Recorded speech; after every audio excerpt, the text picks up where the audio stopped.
We are so thrilled to have today's speaker. This has been such a terrific series. We welcome to our Women in Public Policy Program research seminar. I'm Hannah Riley Bowles. I have the honor of co-directing the Women in Public Policy Program with Professor Iris Bonet. Uh, this semester, we are exploring the theme of work and family. So, meaning we are exploring research related to managing the boundaries of work and family with evidence that illuminates how individual agency, institutions, policies, and social norms shape our ability to thrive in both of those realms. Today, we are delighted to welcome Professor Tracy Dumas, presenting on how family structure and after work plans shape work contributions. Her research examines the connections between employees' work experiences and their non work roles and identities. Tracy's work is published in top academic journals, including the Academy Management Journal, Academy Management Review, Duke Journal of Gender, Law, and Policy, Journal of Applied Psychology and Organizational Science. In this presentation, Tracy is going to summarize findings from some of her published work, and then if she is able, bring in some new findings, all related to ways in which employees' family responsibilities can enhance their contributions at work. So Tracy will present for about 50 minutes, although you can put clarifying questions in the chat, and then we'll have an opportunity for an open discussion. So please, if you have questions, put them in the chat. When the Q&A session comes, raise your virtual hand. If we are able to have you on in full voice or full form on camera, we'll do so. Otherwise, I'm happy to introduce your question into the discussion. So please join me in welcoming today's speaker. Thanks so much. Handing it over to you. Thank you. Thank you very much, Hannah. And thank you everyone who's here joining us on this Thanksgiving week. I want to apologize a little bit if I'm sounding a little nasally and stuffy. I am recovering from whatever is the latest respiratory thing going on. But again, very happy to be here. And I'm really excited that this series is addressing work and family. And it is, as Hannah pointed out, it's something that I've studied for quite some time. And the project that I'm presenting today focuses on the connection between family structure and people's experiences at work. Now, with respect to this issue, organizational scholars and practitioners alike devote a lot of attention to understanding how a worker's family responsibilities affect their work. And one perspective that emerged, it's both a layperson's perspective, often that we see evidence of it, and it's been studied in scholarly research, is the concept of the ideal worker, a term coined by Joan Williams. And specifically, this reflects traditional assumptions that workers who are unencumbered by domestic responsibilities are going to be the best workers. The best workers are people who are readily available to work at all times, at the drop of the hat, if the employer needs them to come in, to work late, to travel. This is the best worker. Work above all other obligations is central.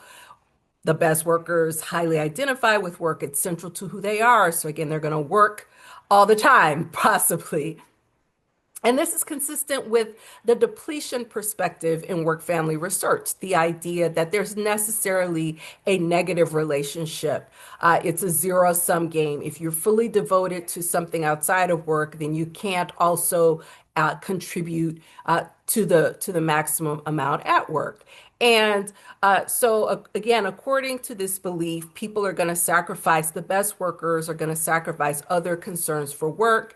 And there's the idea that organizational practices, like simply the way work is structured, right? Whether it's the 9 to 5 workday, whether it's the way vacation leave is scheduled, traditionally, it's been structured for people who don't have outside responsibilities. And modern manifestations of this could include if you've ever been in a FaceTime culture. And we even see that a lot in a lot of the tension in the return to work initiatives, right? And we want to return to a traditional way of working. And we see companies really pushing for people to come back to work. And we see employees really loving the flexibility that they have to work from home. And in fact, it's something that allows them to engage with their family. So right now I'm at my parents' house because we're in the middle of Thanksgiving travel, right? And I'm able to do this. I'm able to do this presentation because I have the opportunity to work from home. But we do see this tension, right? And part of these assumptions really rest on assumptions about marital status and the spouse's employment. They signal value. So we have seen this documented that people's opportunities for promotions are discussed in terms of, well, this person has a family, so are they going to be able to contribute? And there's a classic example, a classic voice of this in one of those open mic moments where former Pennsylvania Governor Edward Rendell was responding to the nomination of Janet Napolitano for Secretary of Homeland Security. And it was one of those open mic moments where he was talking to a group of other officials, and he didn't realize he was near a microphone. And he was quoted as saying, well, Janet is perfect for that job because for that job, you have to have no life. And Janet has no family, right? She's not married. She doesn't have children. So she's perfect for that job. And of course, after this happened, right, there was a lot of backlash. Many people said, well, what does he mean she has no life? So does that mean if you don't have a traditional family that you have no life? And then also, of course, a huge part of the backlash was that, well, would he have said this about a man? Right? Because men who have this same type of position often historically are expected to have a wife who is able to take care of all of their non-work responsibilities, right, in order to allow them to be ideal workers. So this was part of that discussion, and it again has been shown, and these assumptions have been shown to affect women's advancement to leadership positions, their ability to get the types of assignments in their organizations that allow them to advance. So these are some implications. However, fortunately, there's also a great deal of research that gives us a different perspective, the enrichment perspective. So the ideal worker is consistent with the depletion perspective, which presumes this zero-sum game and that from the other. But the enrichment perspective says, well, hold on a minute. If you have connections and family outside of work, they can be a source of instrumental and social support that can actually allow you to engage in work more fully, right? Maybe they help you manage responsibilities. Or there's also evidence of skill transfer across roles. If you can negotiate with a toddler who doesn't want to eat his dinner before getting dessert or any other things that toddlers get upset about, then maybe you've developed some good negotiation skills that can help you with your coworkers. Or if you're resolving fights between two teenagers, you might be developing skills that help you resolve conflict with your subordinates. There's also mood and affect. There's the idea that engaging in a really positive experience outside of work is actually replenishing. It allows you to recharge and having a great experience outside of work, particularly after, let's say, a long, tiring work day, can actually recharge you and allow you to return to work the next day with a restore of resources that you can deploy at work. It can increase your confidence and also just simply spill over. Hey, I'm in a good mood at home. I've got a great relationship. I love my kids. They're a lot of fun. And so when I'm coming to work, that positive mood is now spilling over, right? So we do see a dominant depletion perspective, but we also have a good deal of research giving us evidence for an enrichment perspective as well. And I want to make sure that I acknowledge that enrichment perspective scholars and the research on the enrichment perspective, it's not pie in the sky, it's not Disneyland. What we know from research is that enrichment and depletion can coexist. So you can be time strapped because you're rushing to get kids to school and also rushing to make it to work on time. But yet at the same time, that can coexist with a positive relationship between work and family. And much of the enrichment scholarship looks at a net effect, right? So there can be a net positive effect. Depletion and enrichment can coexist, but when we see enrichment, it's often that we see these benefits over and above the depletion effects. And of course, the organizational policies, the way that your coworkers, that your managers, and the policies that they put in place can be a big part of whether someone is enriched or depleted.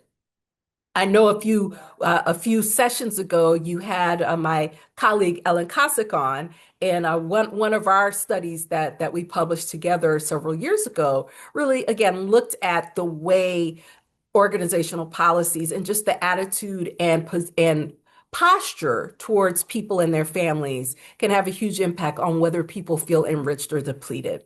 Okay, so that's a summary, hopefully didn't take up too much time of kind of the state of this tension in existing research.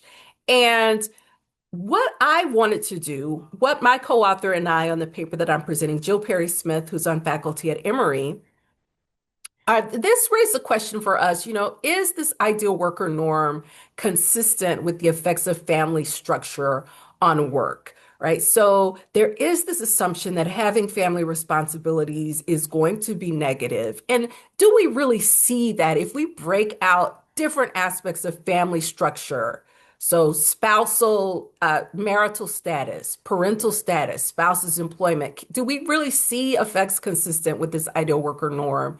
And then also, the enrichment effects are great, but the enrichment effects really rely on positive experiences outside of work. So I had a great day outside of work, and so now I'm coming to work happy. So can we also see any enrichment effects or positive effects beyond just this pure, it was positive outside and now it's positive at work? And then also, to the extent that I have time at the end of that study, I'm also really interested in what we know and what we can discern about non-traditional family structures, because the spouse, the man and woman married with their biological children living in the house with them and the nuclear family, that is one family structure. But many people have family structures that look differently from that. Also, for many people, their responsibilities extend beyond the nuclear family to taking care of parents, to taking care of nieces and nephews, to helping siblings. And so also part of what I'm moving forward with my research is also considering non-traditional family structures. And so to that end, I will share with you project number one, where our focus was on family structure itself, particularly the combination of the employees' marital status, their parental status, the employment status of their spouse, if they have a spouse, after work activities, right? So to what extent does family structure predict what people actually have to do outside of work? And our focus in terms of our dependent variable is absorption while at work. And absorption is this idea of deep focus and engagement. It's actually a component of engagement. And absorption, there are many different measures of work engagement. There's vigor, there's dedication, there's amount of attention. But if you look at existing measures of work engagement, absorption is actually the construct that is common across the many different ways that people have measured it. And it's simply the idea, or your body is here, but is your mind here too? Are you focused on what you're doing or are you daydreaming? So we're looking at absorption, and again, trying to understand mechanisms other than enrichment. And so in this particular project, we had a few different studies where we attempt to answer this question. So again, and I've talked past my slides. So again, absorption here is the intensity of concentration, focus, psychological immersion while working. It's a central and uniquely psychological aspect of engagement. And it's particularly relevant for many knowledge workers, the people who are going to work on drawing cognitive resources in order to solve complex problems. So many of the people, I'm sure your jobs require you to be cognitively present, right? And to have your cognitive resources to work on complex problems in your workspaces. So this is the dependent variable. So why did we consider plans after work? Well, one of the reasons is that there are assumptions about how an employee's family structure shapes what they have to do outside of work. But there's also really interesting foundational research documenting the fact that employees transcend the work non-work boundary often cognitively by thinking about non-work activities while they're still at work. And classic research by Richter pointed out there's this anticipatory transition style. So, as you're at work, you're beginning to think about, right, your psychological transition precedes your physical transition. So I'm thinking about, oh boy, okay, so when I get home, this kid's got to go to soccer practice. I got to do laundry. I got to clean up. Oh yeah, and that's right. There's something wrong with the internet, so I got to make sure that the guy is coming to check the internet, right? And so one of the findings from Richter's study is that women were actually more focused than men were at work when they were heading home. And the nature of the anticipated activities matter.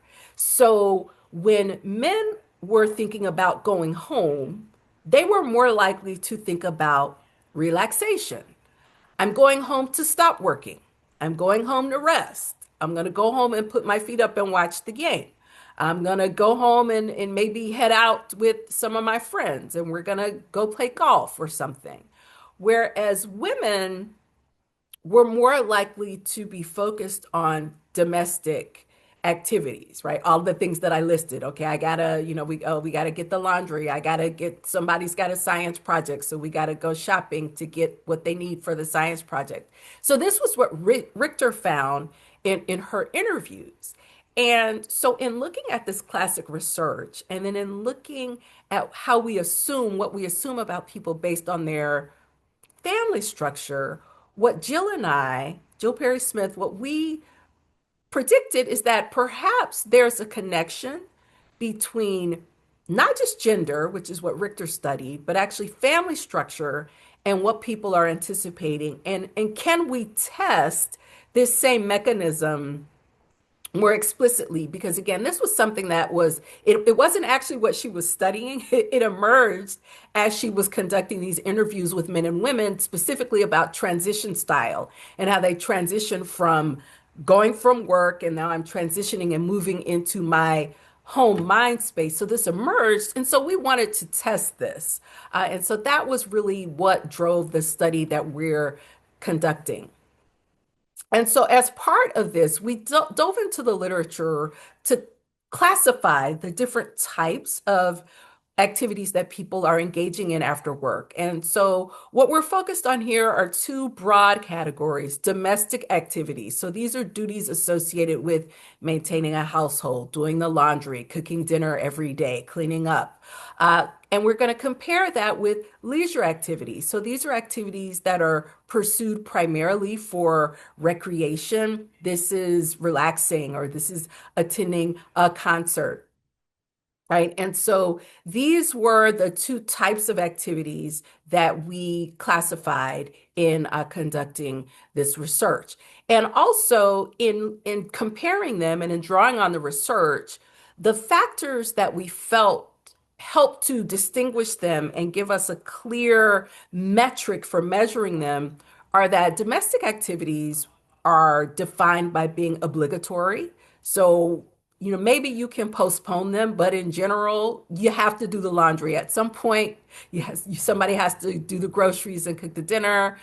They're also very goal directed, right? So it's pursued for the purpose of achieving some end outcome, right? So I'm doing laundry for the purpose of having clean clothes. And they also tend to be routine. It's on a regular basis.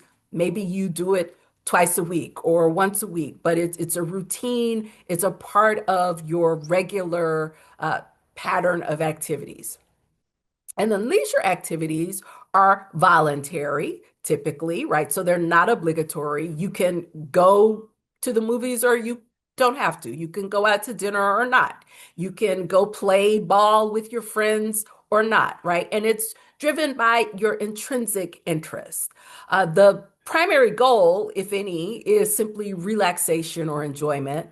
And also, leisure activities are often non-routine or novel. Can they be routine? Perhaps, right? So if you're, let's say, part of a sports league, and you practice on a regular basis, maybe that is regular, maybe that is routine. Or if you do something like play in a band outside of work, that was my dissertation research, then maybe if you have a regular practice schedule, that is routine. But also there are lots of leisure activities that are not necessarily routine, especially if you're going out for dinner, going out with friends. So these are the ways that we classified after work activities.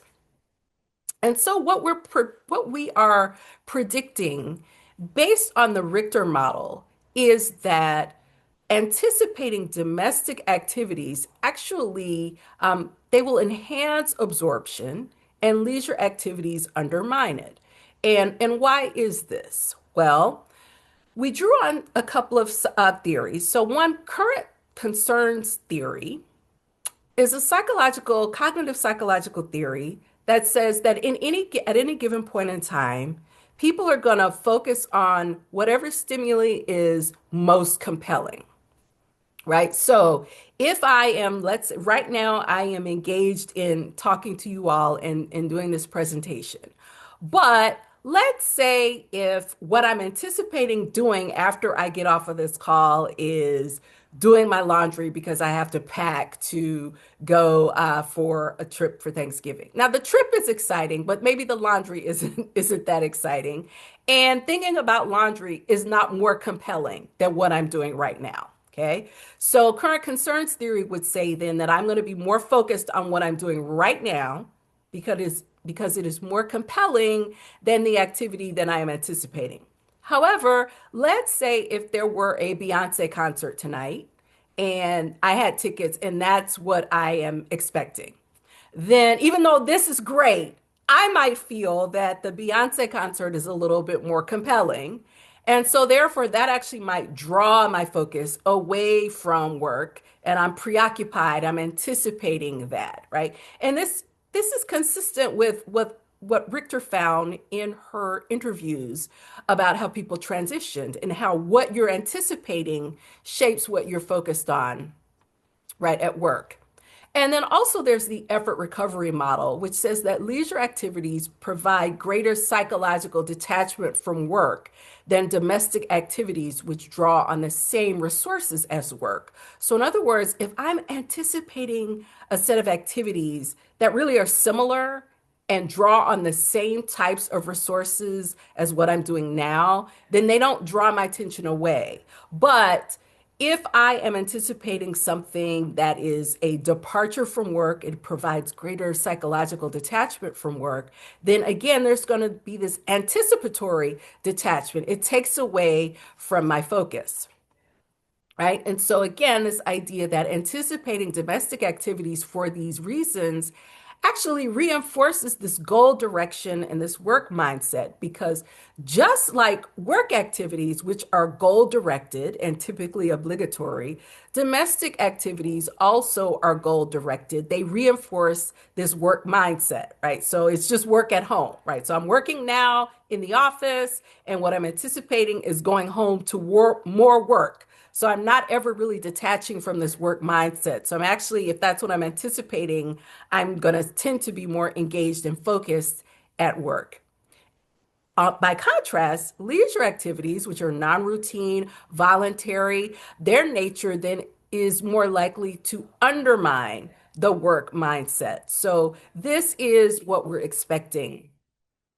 So uh, if we think then, going back to the idea of family structure, research would suggest that single childless workers are going to anticipate fewer domestic activities.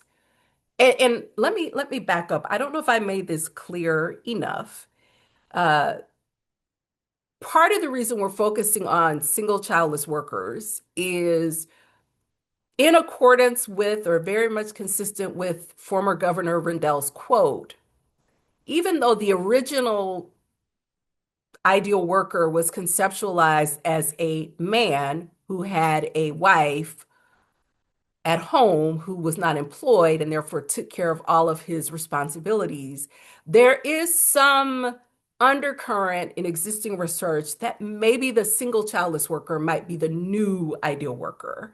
And so I don't know if I made that clear a few slides ago. And so that's part of why we are focusing on them in this particular project, though of course we have other workers, and ultimately what we're doing is we're comparing, right? But the lore would be that if single childless workers don't have the same types of responsibilities, they are often anticipating fewer domestic activities. Uh, time time studies, right? Time use studies do confirm and they show us that married couples tend to spend more time on domestic responsibilities relative to single childless workers. They're more likely to cook their meals at home than to go out than single childless workers. They tend to live in larger homes than single childless workers, so they have more domestic responsibilities. And also because they have a partner, they may be more likely to share tasks and do them themselves rather than outsource them.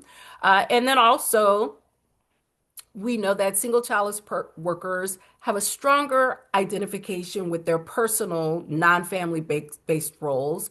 And work duties coupled with family responsibilities often squeeze out leisure among those with families. So, again, we would expect those who are single and childless to be anticipating more leisure activities after work. So we're expecting, again, that single childless employees are going to report lower absorption at work compared to employees with other family structures, in contrast to this undercurrent that single childless workers are like the new ideal worker who are going to be more focused, right? And then we're expecting that the nature of activities that people are anticipating is also going to affect their focus at work. So, anticipating domestic activities after work is going to increase work absorption, and anticipating leisure activities after work is going to decrease work absorption because it's taking your focus off of work and it's taking you off of the out of the work mindset if you're anticipating, that hot date or the Beyonce concert. And so then we're expecting a mediation model where family structure is going to predict the activities that are anticipated after work, which is going to affect then absorption. So we're expecting that single childless workers are going to anticipate fewer domestic activities, and anticipating fewer domestic activities results in lower absorption. And we're expecting that single childless workers are anticipating more leisure activities, and anticipating more leisure activities results in lower work absorption while at work. So in study one, we conducted a survey of alums of a private Southeastern business school. We surveyed MBA and Bachelor of Business Administration graduates from the past 69 years. We did online and paper survey options, and we mailed it. We sent an email including the URL. We mailed paper copies. We sent email reminders. And so out of all of that, we got 562 respondents, which was a 29% response rate. The mean age of the respondents was 39 years. They reported most of them, more than 3 years. About 27% were single. More were men, which is not surprising given that this was a business school sample. And the vast majority of the respondents were MBAs rather than the bachelor's degree respondents. And also, as would not be surprising, given that these were business school alums, in terms of their work and the type of work they were doing, approximately 82% were in management or business functions. And the final N that we're using in this analysis is 353. And so for our measure of work absorption, we used Rothbard's measure, her sub measure from her subscale from her engagement measure. And item examples are, when I'm working, I often lose track of time, or nothing can distract me when I'm working. When I'm working, I'm totally absorbed in it. And then family structure was just a combination of the different family configurations. So their answer to several different questions we use to construct. Are they single or childless, or do they have other family structures? And in this particular iteration of the study, though in other iterations, we did look at all of the different combinations. We're focused on single childless people versus everybody else, right? And by childless, specifically for the purpose of this study, childless was no children under the age of 18 and living at home. So there might have been some people considered to be single childless who did have children, but those children were grown and gone in their 20s, no longer living in the house. So this might have included some older workers who did have grown children. We did control for variables that we thought might be important here. So gender and age and level in the organization. And for this, just to test this, and this particular analysis, we're just testing the baseline but relationship between family structure and absorption. And so we did a regular OLS regression analysis. And so just to get this baseline, we do have a significant effect that single childless workers are less engaged, less absorbed at work than other respondents. So we did have a significant effect there. But now we wanted to go ahead and test the breakdown of anticipating these activities. So one, we wanted to replicate that. So see, can we replicate that same effect in a different group of people? And then can we go further and test these mediating mechanisms that we predicted? So this sample were employees of a non-academic division of a university. The division itself reported directly to the university leadership team. So these are relatively high up people, highly educated, knowledge workers, the kind of people for whom focus and attention and absorption on the work is important. We conducted a general one-time online survey, which is where we collected their demographic and family structure data, job characteristics, and other person level data. And so of the 216 people we contacted, we got 103 people.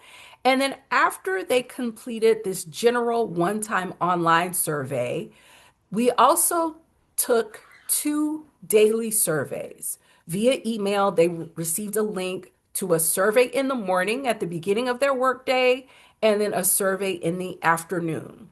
And we did this for one work week. And so we had a total of 354 matched AM and PM responses. Okay, so in the daily AM survey, this is where we collected information about what they anticipated. So, do you have any non-work related plans or commitments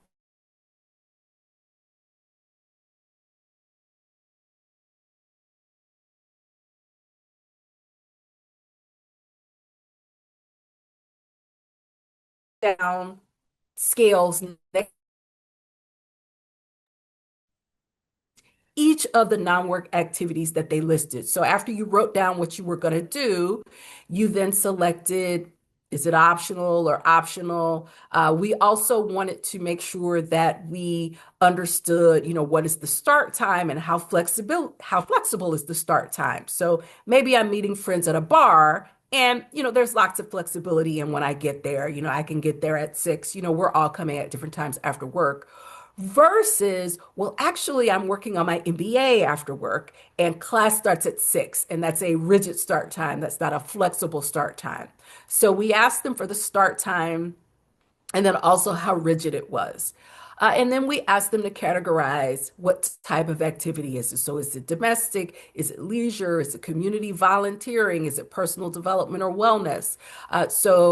We asked them to categorize that as well, because of course that's part of what we're predicting. All right. And so these are just examples that came from the data. So these are some of the things, these just to give you examples of the kinds of things people anticipated going home to do after work. So an example of domestic was, I'm cooking supper, or I'm going to be reviewing my taxes. Leisure was I'm going to a book club meeting, or, I'm a gamer and I'm going to play video games. Volunteering was I'm drafting minutes, or I'm going to a lecture at a church. Or people, said, hey, I'm going to exercise, I'm going to a yoga class, or I'm studying. They consider that to be personal development.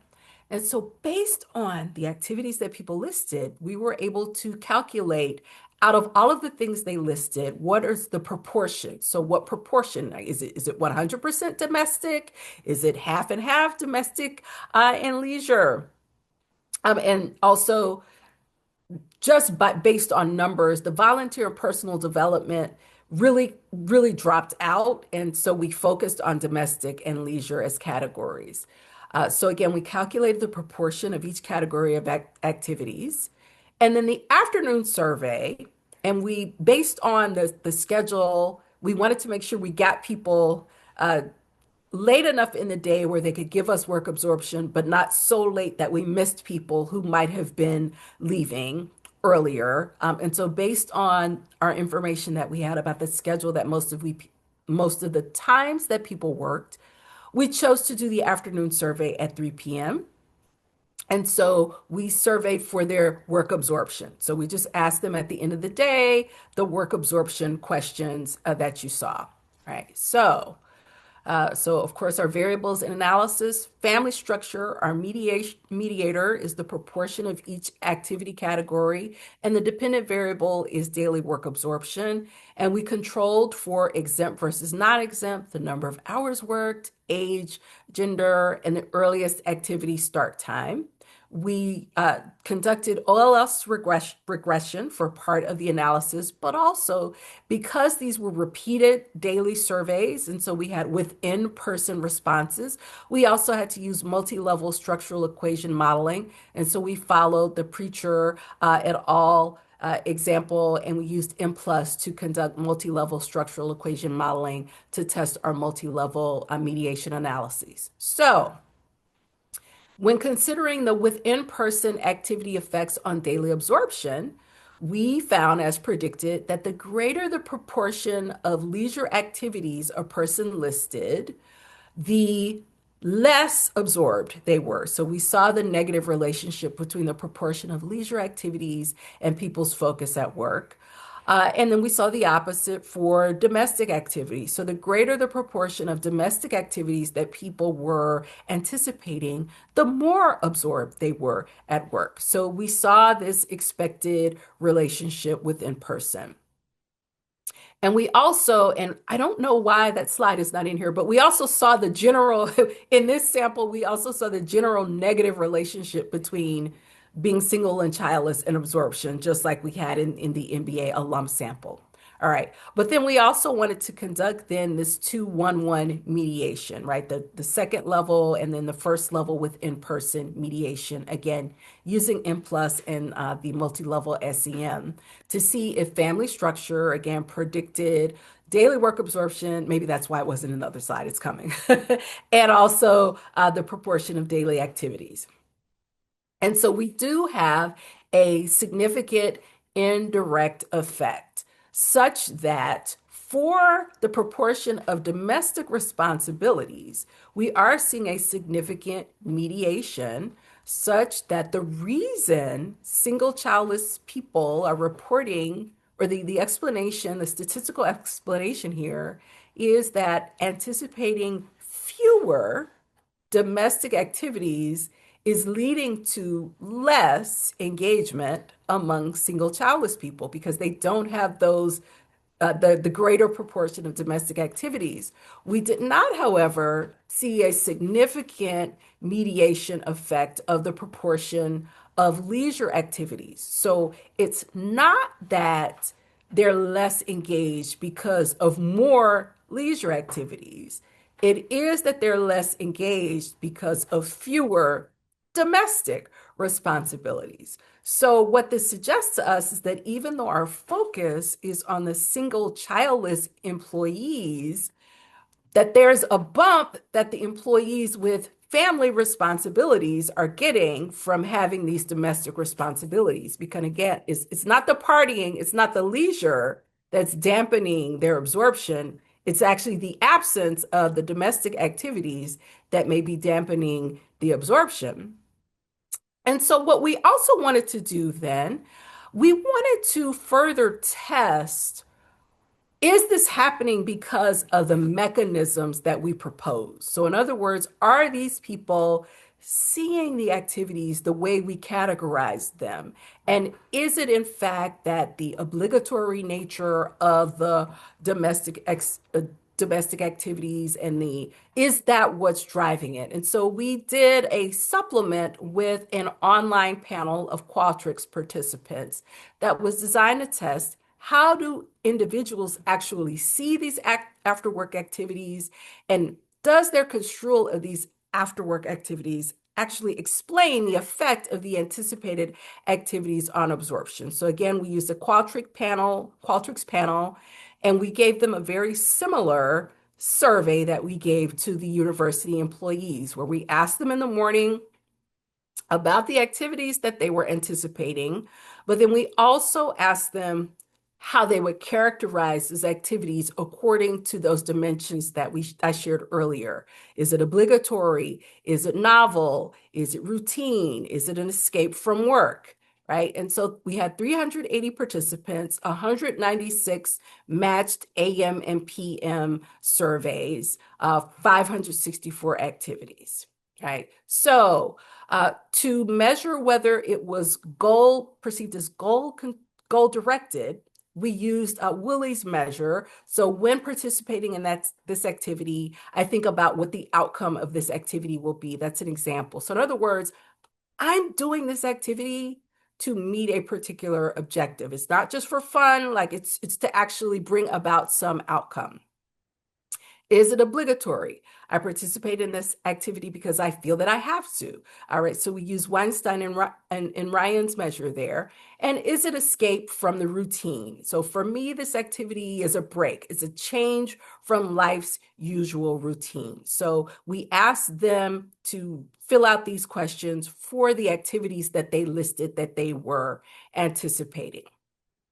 And so again, we did our mixed level modeling, and what we find is that domestic activities, and these are our means, right? So these are the means on those items. So the mean for domestic activities on goal directed is significantly higher than leisure is on being goal directed. So that makes sense.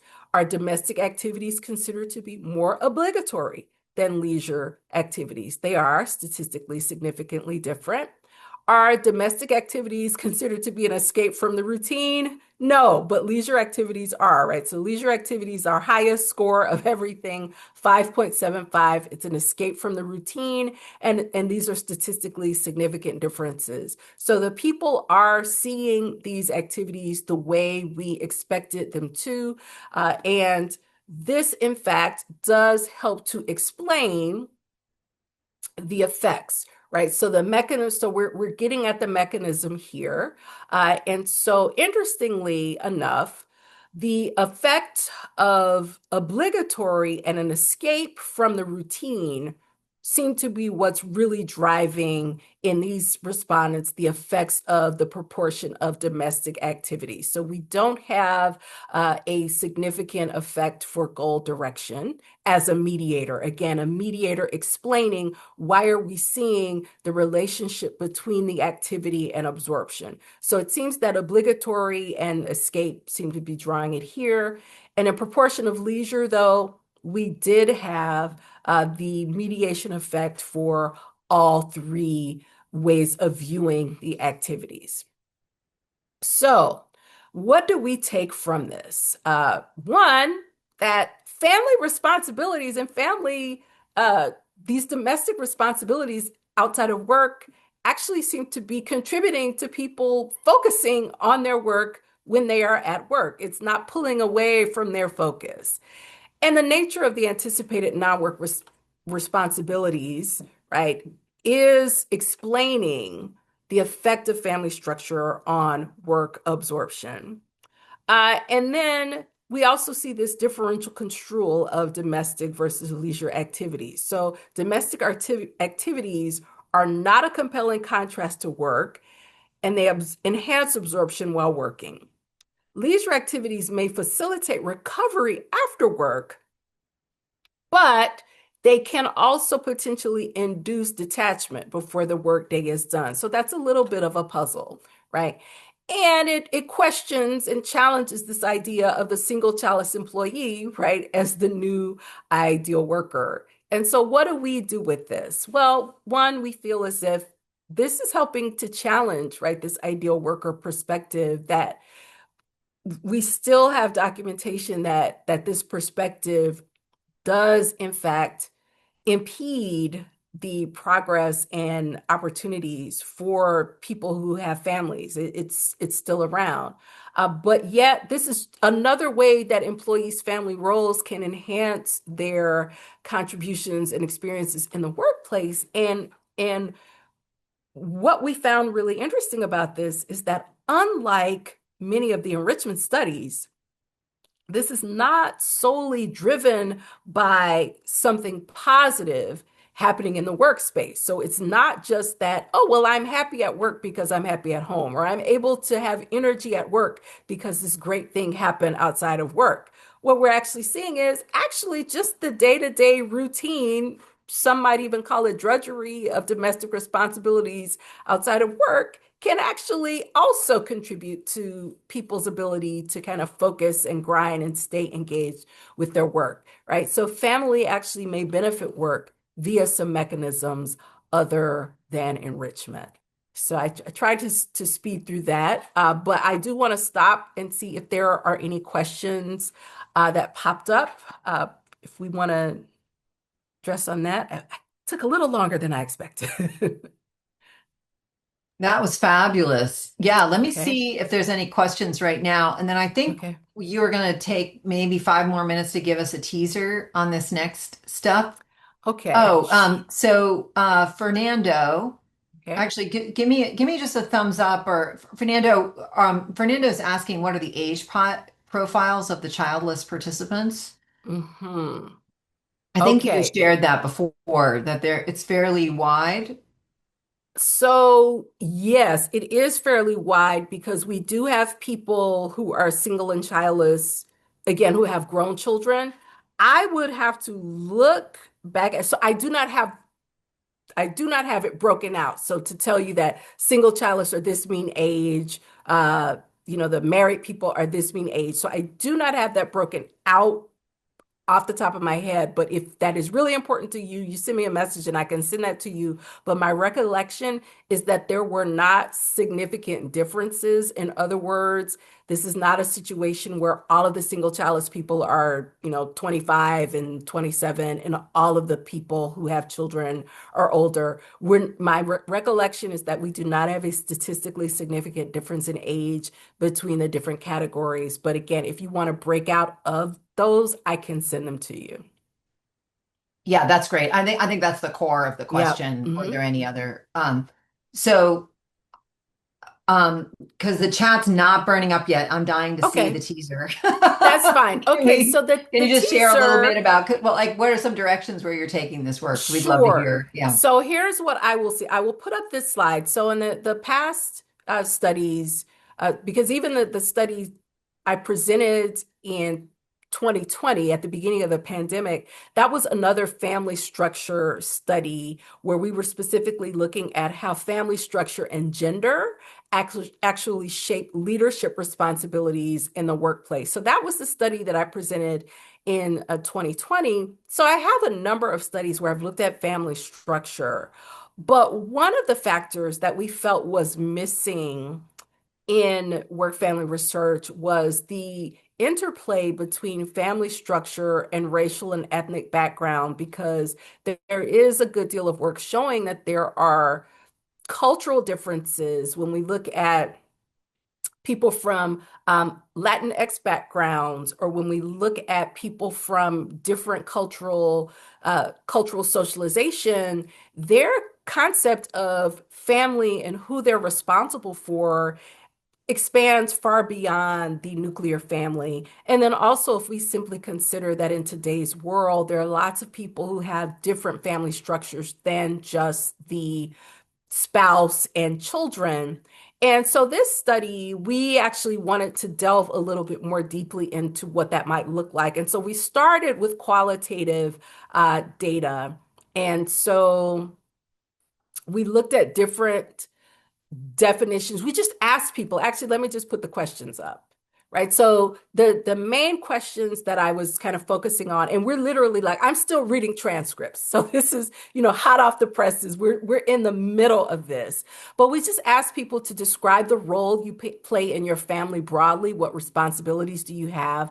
How does your family, broadly defined, help or hurt your ability to fully contribute at work? So we just started with these open-ended questions. We have professional staff at a university who answered these questions, mostly women. So in the end, this is actually going to be a study of women right now.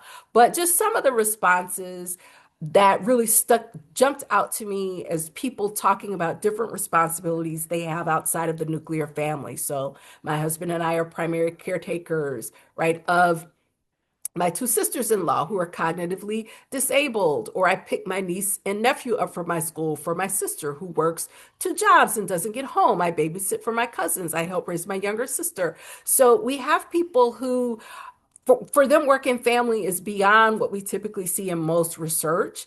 And so this is for us is the beginning of understanding that a little bit more. People are also talking about support that they receive from family members. So again, it's not just responsibilities, but it's also support. And so this is the beginning of a study that we're just trying to understand this more. Thank you so much for sharing that. I Yeah. actually had missed Rabia's question in the chat earlier, and she's got Okay. one now, and Ashley, and it is the Lashley Judd. Oh, On okay. very fun. But actually, let me get in Rabia because you were waiting. Rabia, are you able to unmute? Because you had a couple questions for Tracy. Hello. Hi, Rabia. Yes. Hi. Thank you. Right. Thank you so much for getting me, and thank you for the amazing, insightful session. I just wanted to know that this impact on work productivity, depending on the after work activities, do you think it would play out differently on men and women, or do you think it's just both the genders would have the same impact on their work engagement based on their activities? I just wanted to know if you think it's going to be different for women and men. Thank you.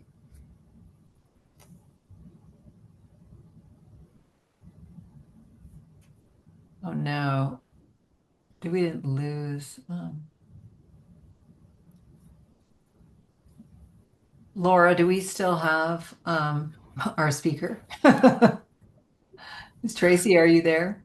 You might Do have we, lost her. Let me see. you'll call her. Oh, she Yeah. had, I don't know if any other. Oh, here she is right here. Okay, back at it. I'm sorry, were you able to get No, my she's coming back in question? now. She's coming back in now. You might have to restate your question. Hold on, let's get her settled in the room. Okay. And Hello, Laura, you'll I get her apologize for reposted. that. Yes, Hi. I apologize for that. My computer decided to not cooperate anymore. So yes, I missed your question. So could you repeat your question? Hi, thank you so much for the session.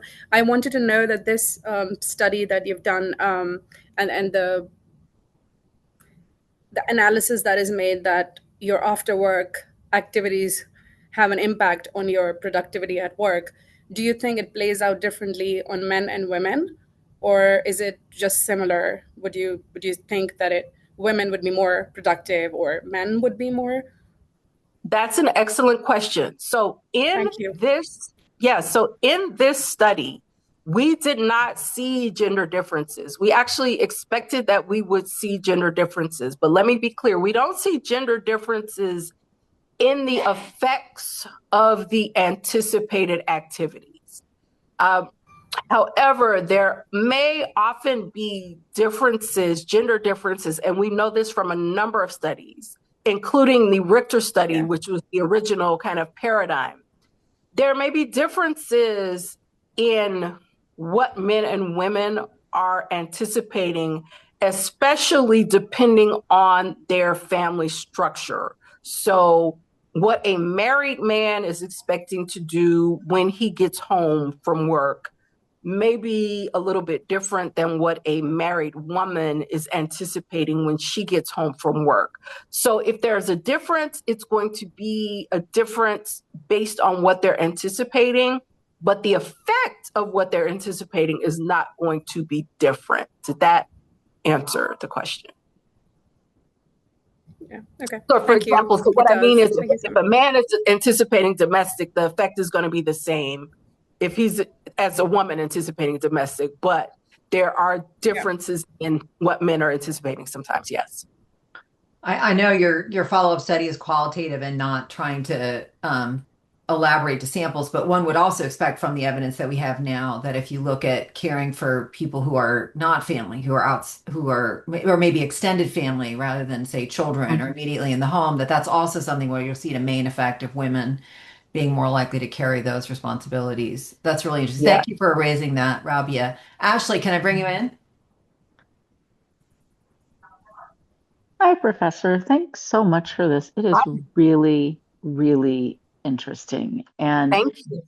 I have a couple questions to which you may or may not have some answers. One is just a vocabulary thing. So, this idea of absorption, is that what some people would call flow? And does it make a difference if it is or is not? And the other thing is, I'm so grateful you're exploring transition Mhm. because from the sort of psychology point of view, there's this concept that the switching, right? So when it's like it starts to dawn on me that maybe it's time for transition. And then there's that liminal space of, oh, I'm in transition, and then to what I have transitioned. And this Mhm. concept of switching and like who Yeah. is going to front in my system, who's going to front now, and who do I need to call on to front, and making this distinction between, oh, I'm transitioning because my mind is floating to a leisure activity. Kentucky's playing basketball tonight. Or, oh, I want to do all the laundry because my elders are coming for the holiday. I think that to be with that is very fascinating. And then the also interaction between partners during transitions, like if he's thinking about leisure or laundry, and vice versa, and the kind of zone of friction and that can be, and that Mhm. opportunity for clarifying communication practice. So I don't really know if there's a question in there, but I live with that stuff, and I've never come across anyone who's languaging it, much less studying it. So thank you. Okay. Well, thank you very much for that question. So, first, your question about flow and absorption. They are very similar concepts. And to be honest, it's not clear to me that the distinction is a meaningful one. And the reason I say that is because absorption itself, again, it's typically considered to be a measure of work engagement, which across many different studies is a multidimensional measure. And we took engagement absorption because it is a common measure across them all. And it's the piece of engagement that is very similar to flow, which is timelessness. I lose track of time. Maybe what might be a little bit different is the flow work is also about, kind of the match between the person and the task such that they completely lose themselves in the task. And maybe that might not be as much a part of absorption, but definitely this idea of I'm totally in it. I'm completely focused. And I think the distinction between that particular component and flow is probably not particularly meaningful. To your question about the transitions and the point about what we're anticipating again, I'm not 100% sure what your question is, but something that that we're very interested in, and I think in the back end of the paper where we talk about the implications is, okay, so what do people do with this, right? And how do we manage our anticipations, or if I'm the single childless person and I don't have a lot of domestic, what can I do? Is there something I can do? And so part of what we suggest is maybe people can think about, well, how do you display reminders of what it is that you're expecting to do? But then there's also mindfulness practices, because what we're capturing to some degree is people being distracted by something that they're anticipating. And so maybe if that's the case, and one intervention might be to focus on how can I be more mindful, or is there a way that I can give myself a scheduled time to think about this? So I'm going to take 5 minutes and just kind of look on the website and anticipate what the concert's going to be like. But then I'm going to bring myself back, right? So maybe I'll give myself some release valves, knowing that I can't fight the cognition of this is so compelling, right? So we talk about some ways that people might be able to draw on strategies that can help them stay mindful once they become aware of this. And then your question about partners is really interesting. I haven't delved into it, but I can tell you that one of my doctoral students actually he's working on developing his dissertation idea, and he was very interested in this idea of what if spouses have very different ways of detaching and resting and recovering. Because we know from work on recovery and replenishing your resources that there are different things that people can do. Some are more active than others. And he's very interested in this question of what if there is a conflict? So what if the way I like to recover is to go for a jog? And what if the way my partner likes to recover is to, read and talk about this book, and she wants me to do it with her, or she's also not someone who fully detaches because her work is so meaningful to her, which is another aspect. So I do not have answers, but I agree with you that is something really interesting and important to address. So perhaps there will be some studies in the future, and I'll go back and I'll give him a little bit maybe of encouragement to continue to pursue that question, because I think it's a good one. Because you're right. If you don't live in a vacuum, and you have to, as you are coping with your own challenges and managing your own resources, you also have to share your space and time and energy with other people. And what if there's a mismatch? I think that's a really good question, and something to further consider. Thank you. You'll have to point your doctoral student our way once he gets his results. We'd love that. Okay. Yes. Okay. Terrific. And actually, I'm going to call in now a doctoral student, Fernando Quijano. Fernando, can you unmute and ask your question for Tracy? Definitely. Hi, Tracy. Thank you very much for this presentation. It was great. Thank you. So my question is, I like to think future studies and how to build on this. And looking at this part about how people engage with work, I kept thinking, have you thought about what are some of the future moderators or other mechanisms that can influence this? So just out of, immediately what comes to my mind is work centrality, work orientation, or I think this idea of the perceptions of behaviors needed to succeed, which is kind of, do you feel that you've internalized ideal worker norms? But I would love to know kind of what are these different directions that you might have been considering for this study and where to take it next. Sure. So that's a really good question. So the short answer to where I'm intending to go next really is thinking more about non-traditional family structures and how that might have an impact on the kinds of activities and responsibilities, but also support that people have. However, to your question about work centrality, actually some of my other research does look at how work centrality affects this work-family conflict situation. And although I am not looking at work-family centrality as a moderator in this particular study, my expectation or prediction is that where work-family or centrality, role centrality, where it would matter in this model might be in what you consider to be compelling. So if I think about the current concerns model, which says if you're faced with two activities, the activity I'm doing now and the activity that I'm anticipating, your mind is going to be drawn to whichever one of those is more compelling. And so my guess is that then the centrality of your different roles might shape what you see as compelling. So, let's say if you are you're working on research on pediatric cancer, and this is central to who you are, and you're totally engaged and absorbed in this work, then yes, I do have a hot date. But maybe that hot date, because of the way I feel about my work, maybe that hot date is not more compelling and it's not distracting. So if I were to fit centrality into this model, that's where I think that it would fit, right? And it might actually shape what is going to be seen, even as, what's obligatory, what is do I feel like I need an escape? Or maybe I am so into what I'm doing, I'm not compelled by this other really super cool thing, but my work itself is so compelling. And actually, that is one of the other implications that we have in the paper, right? In the back end of the paper, where we talk about implications, one of the points we raise is that the implication of this is not that we want people who are not having fun outside of work, right? That's not the implication.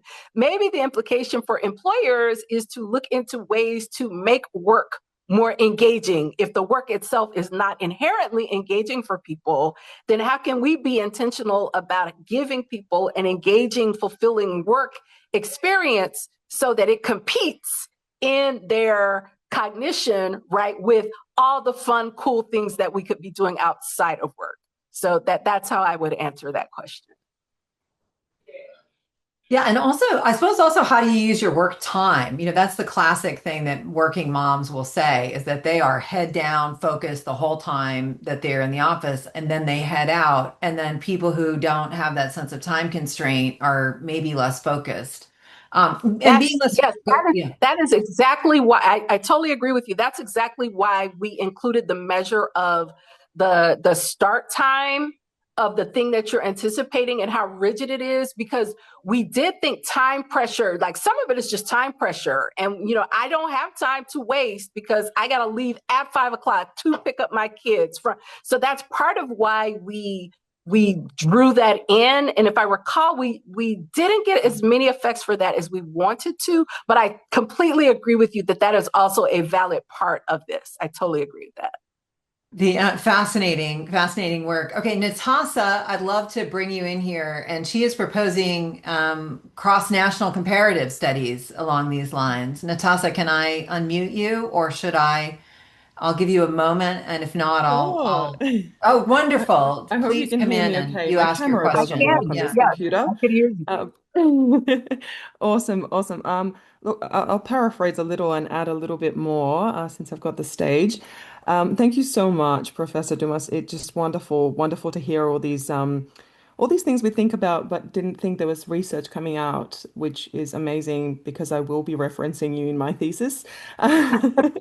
Um, it really resonated with sort of what I was seeing in the public and not-for-profit leadership in Australia, where my research is based, and particularly around those gendered expectations that are placed on younger women in the workplace. And in my own research, which is focused on stakeholder engagement and leadership effectiveness, I'm actually seeing an increase in how these cognitive transitions actually shape the way women think, lead, make decisions, navigate those complexities in institutional environments. And I mean, your findings really opened up that important space of thinking for me. But one thing I've found through my own doctoral research is that many traditional leadership theories are actually historically Western and masculine.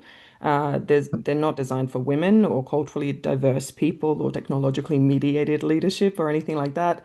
And I realized I couldn't actually examine stakeholder engagement or leadership performance without considering that whole leader, including that identity and which many women obviously in the leadership space identified as central to how they show up in their roles, how they show up as leaders.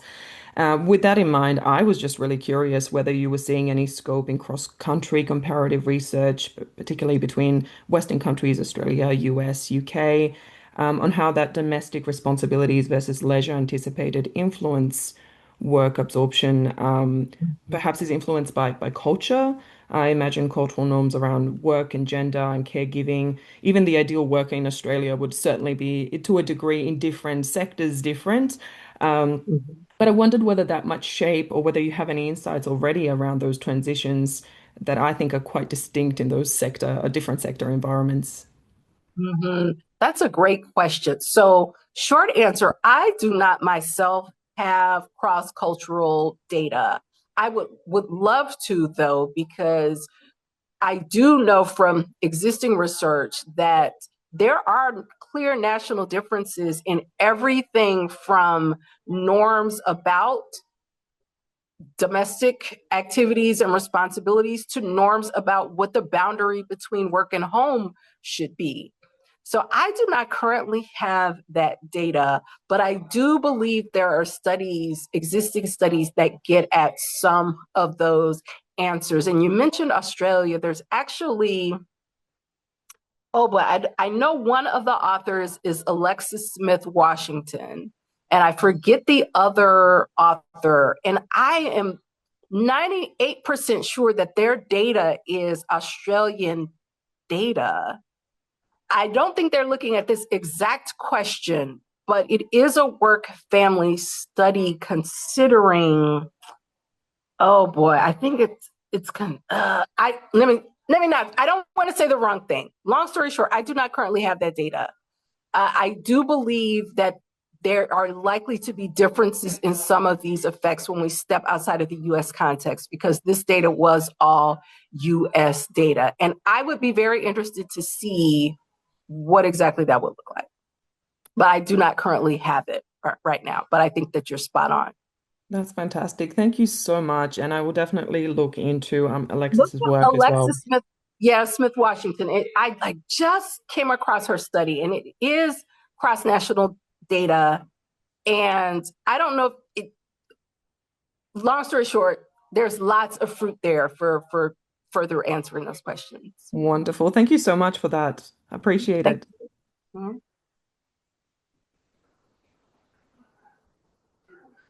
I'm not cutting up ahead. Anyways, can I take you back to your study that you're doing, kind of looking forward and Yeah, without anticipating it? Can you just give us maybe a word or two in closing before about like what do you think is the kind of missing piece that you teased this a little bit already in your setup, but could you just leave us with a few words about this new direction that you're heading in and why? sure. I think I would just say the missing piece is that family is bigger than we've typically conceptualized it. And people's family responsibilities do not fit with what organizations are typically offering.